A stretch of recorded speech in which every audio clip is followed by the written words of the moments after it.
And I think realistically, many of you guys sometimes invent work too.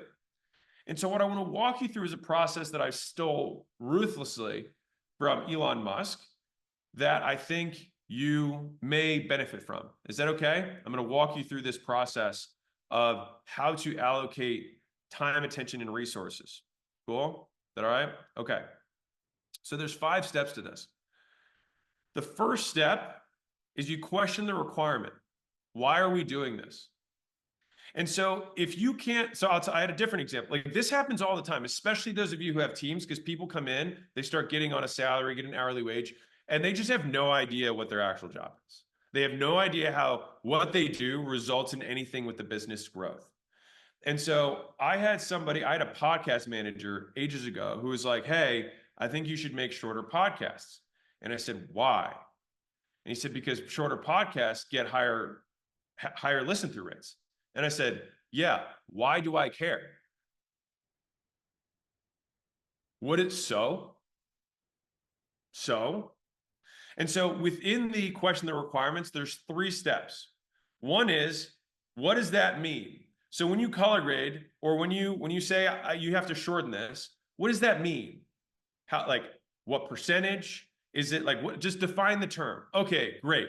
Now, second is, how do you know that? So he would then say, well, if shorter podcasts get more listens. I say, okay, how do you know that? He's like, here's a stat. I say, cool. Now, third, why do I care? Now, if he can't relate, well, he's like, well, people who listen to the full podcast like the podcast more. And I'm like, how do you know that? And how does that translate to growth? And so if you can't explain to me how that translates to growth of the platform, it doesn't matter. I don't care. I shouldn't care. And so the thing is that I see so many of you, because I see you guys in the comments and I see your posts, spending all this time on shit that simply doesn't matter. You haven't boiled it down to what the inputs are that generate the most output. And if you're starting out, the big input is you need to let people know about your shit. You have to advertise, and you have to do so ruthlessly and consistently beyond the time of being bored. And we could talk about the rule of 300 in a second, because we can get into that. But I want to go through these 5. So number 1 is you question the requirement. Why are we doing this? The second is that you delete. Once you've questioned the requirements for everything, you just start hacking away. This is why Elon went into Twitter and was like, why do we need this? Why do we need this? Why do we need this? And then he was just like, gone, right? You just deleted a bunch of stuff. And so for most of you, you can probably get away with deleting 90% of the work you're doing, because it's not the stuff that drives the business. So you delete. It's one of the best allocations of resources. Stop, and then get 100% of the resource back. And also on top of that, eliminate switching costs. So if you have 3 things that you're doing, and let's say 2 of them are irrelevant, not only do you get all the time you get back from the time you were dedicated to that, but the time you spent switching between the tasks also is one of the biggest inefficiencies for human brains. So you get both efficiencies back. So the second thing is you delete. The third is you optimize. So this is where you're like, okay, now I've got 6 things that I can clearly see generate output in the system. Right now, this works the same way for sales as it does for editing, as it does for advertising. This is just how do you get more throughput in any system. All right. And so for us, I'll tell you this, we just went through this. I'm literally walking my media team through this. We looked at our output by channel. So some of you guys saw my tier ranking video, right?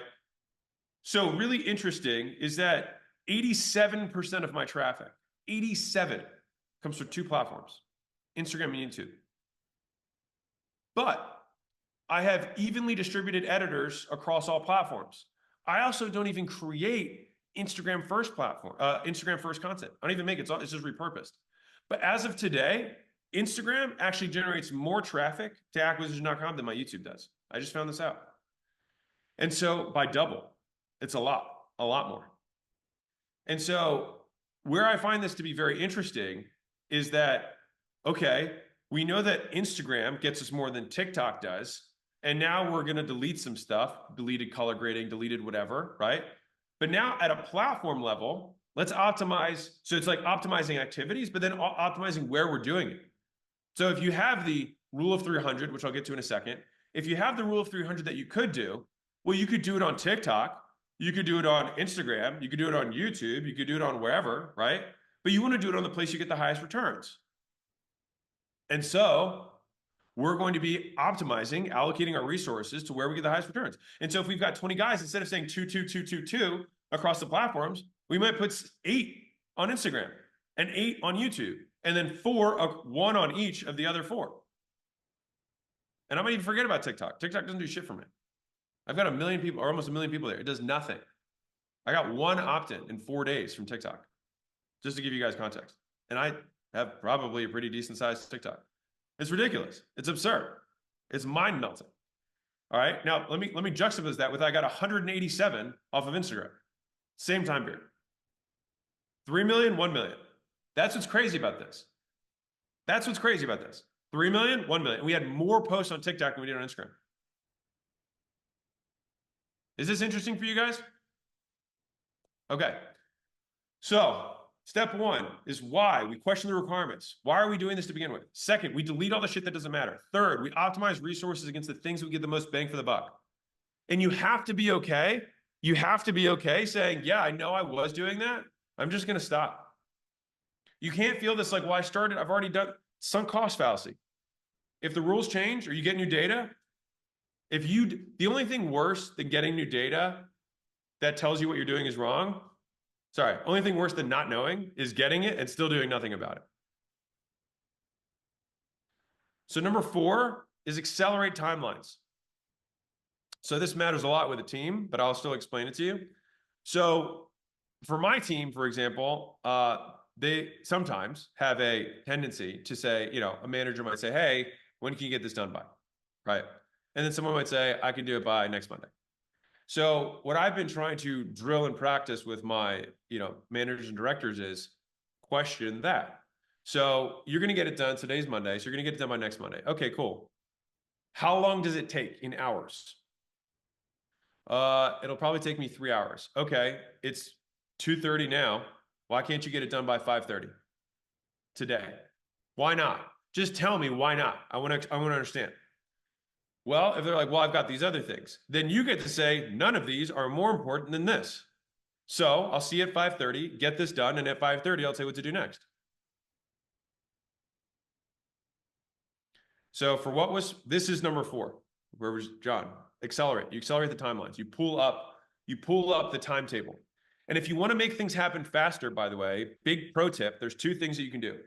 Number 1 is you move up deadlines. Number 2 is you increase comms. So you increase speed of communication.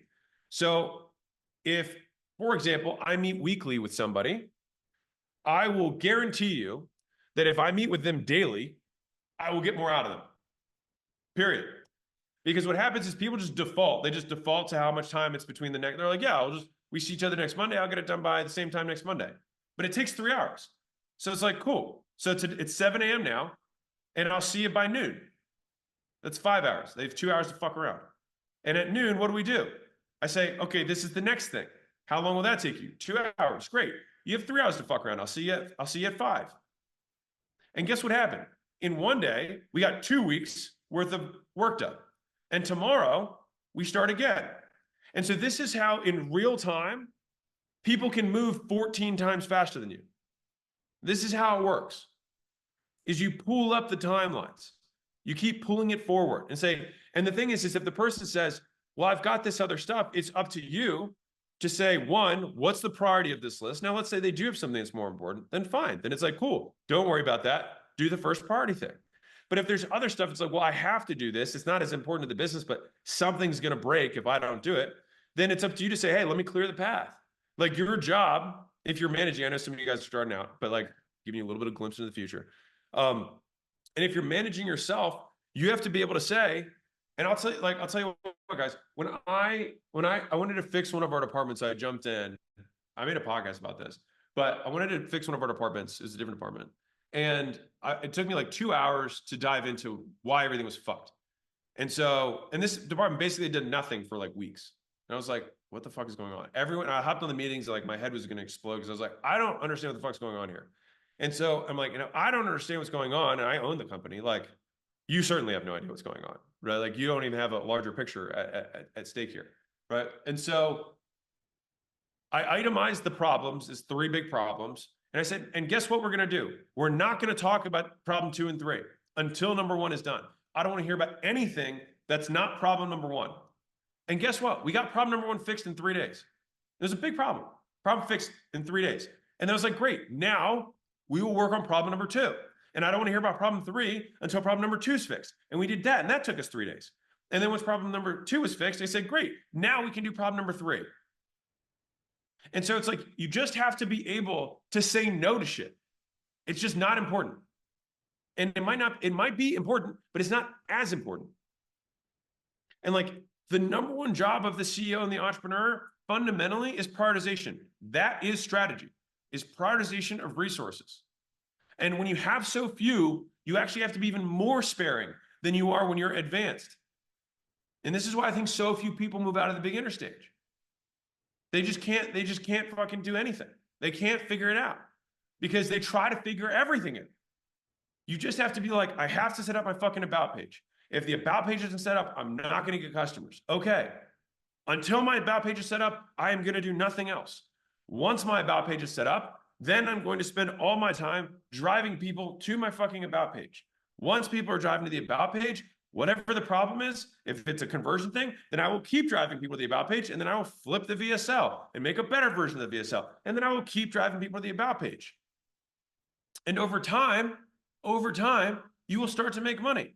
And then when you make money, then you want to start outsourcing the pieces that you have to do on a consistent basis so that you can do the things that you don't have to do on a consistent basis so you can build the future.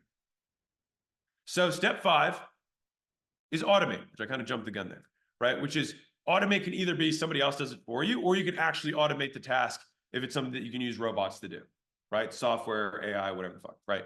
And so the big process for optimizing a system is number 1, question why we're doing everything. Question everything. Number 2, delete everything that doesn't matter. Number 3, optimize and reallocate resources according to the thing that gets you the most bang for buck. 4, accelerate timelines. Do it faster, pull it forward. Ask, why can't you? What would it take? Those types of questions. What would it take to get it done in 5 hours instead of 5 days? What would it take? What's the constraint? How can I relieve this? Is there anything that's more important? And then finally, automate. You either give it to somebody else or you have a machine do it. And you can apply this thinking to any system, whether it's video editing, advertising, sales scripts, VSLs. This is how it works. Okay.